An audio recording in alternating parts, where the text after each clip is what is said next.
It was one of those rainy afternoons where the world feels like it's stuck in a grey, drippy haze. The kind of day that, if you asked anyone in our little town, they'd call as ordinary as a Monday morning. I was 25, hustling through my shift at a diner that smelled like burnt toast and faded dreams, my feet screaming with every step. The place was alive with the clatter of plates, the hiss of coffee pots, and the chatter of folks escaping the downpour. I was juggling orders, forcing smiles, and mentally tallying up rent, my mom's meds, and whether I'd have enough left for groceries. Nursing school. That was a fantasy I tucked away, like a photo in a drawer you stop looking at. But life has a way of sneaking up on you, doesn't it? 1 minute, you're scraping by, the next, your whole story flips. That's what happened to me, and I'm sharing it here because maybe, just maybe, it'll hit home for someone watching MidnightTales. I was wiping down a counter when he walked in, Daniel, pushing a wheelchair with a little boy, maybe 7, clutching the armrests like they were his lifeline. Oliver, his name was, with eyes so big and sad they could break you. Daniel didn't stand out at first, just another guy in a jacket, soaked from the rain. But there was something about him, a quiet weight, like he carried a mountain no one else could see.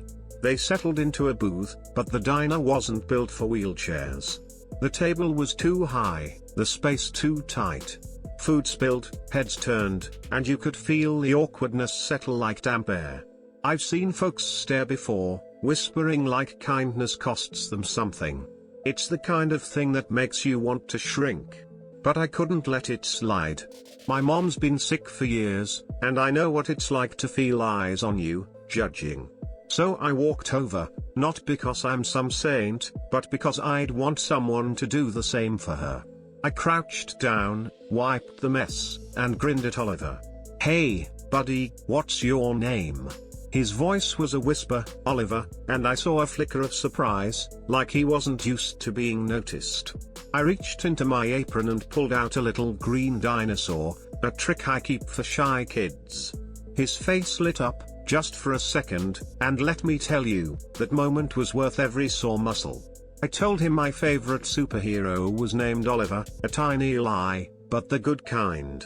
Daniel didn't say much, just watched, but I waved off the menu. "Don't worry," I said, "I'll bring something he can eat.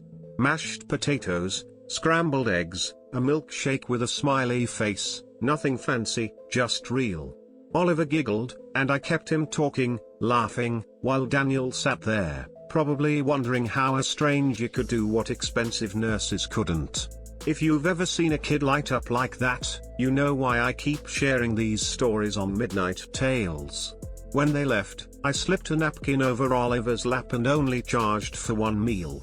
Daniel left a $100 tip, which stopped me cold. I chased him into the rain, holding out the cash. "Sir, this is too much."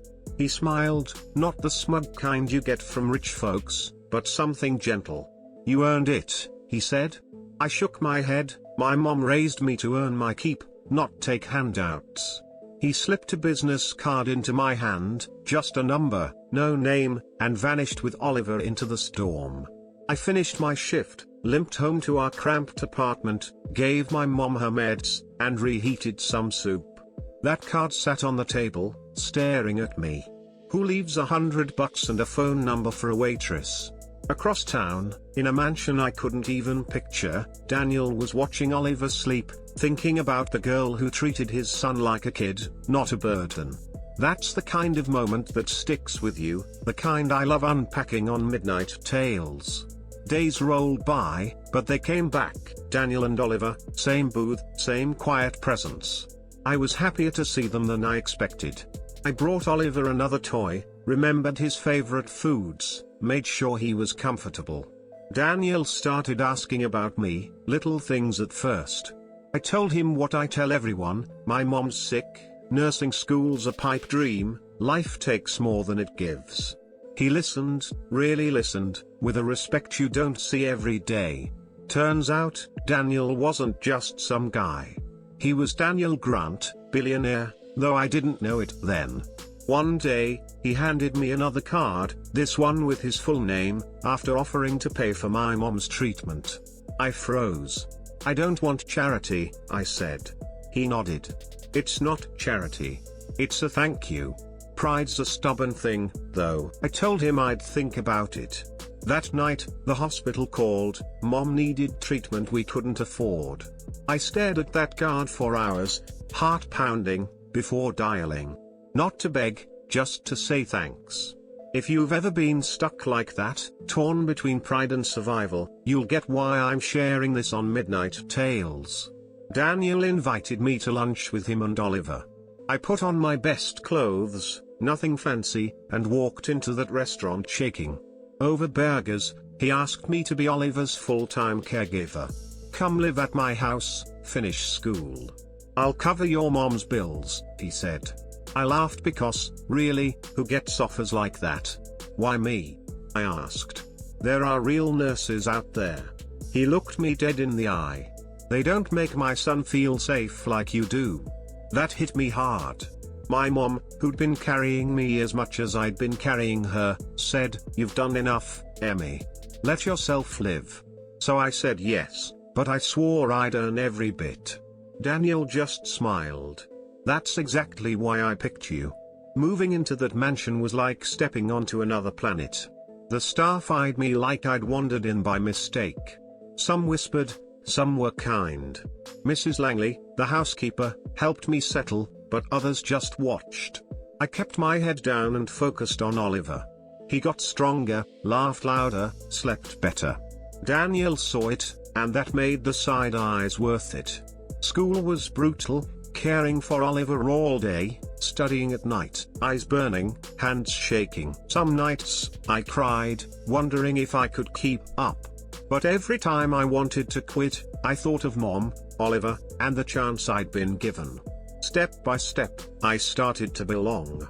One night, at a fancy dinner with Daniel's business friends, someone sneered, calling me just a waitress. I tried to laugh it off, but it stung. Daniel stood up, right there in front of everyone, and said, "Emily didn't get here by accident. She's the reason my son smiles again. Show her the respect she deserves." I'd never had anyone stand up for me like that. If you've ever felt smaller and then seen someone lift you up, you know why I'm telling this on Midnight Tales. Months passed. My mom got her treatment, started feeling like herself again. Oliver kept growing stronger. I finished my nursing degree, proud and exhausted. Daniel became more than a boss, a friend, someone I could talk to about anything. We even started planning a care center for kids like Oliver, named after my mom. You can't make this stuff up. There were still hard days, I was still Emily, the diner girl, but now I was a nurse, a caregiver, a friend. It all started with a rainy day, a spilled meal, and a small act of kindness. Life gives you 1,000 chances to look away, and most folks take them. But sometimes, you get to be the one who picks up the spoon, sits beside the lonely kid and says, "You matter."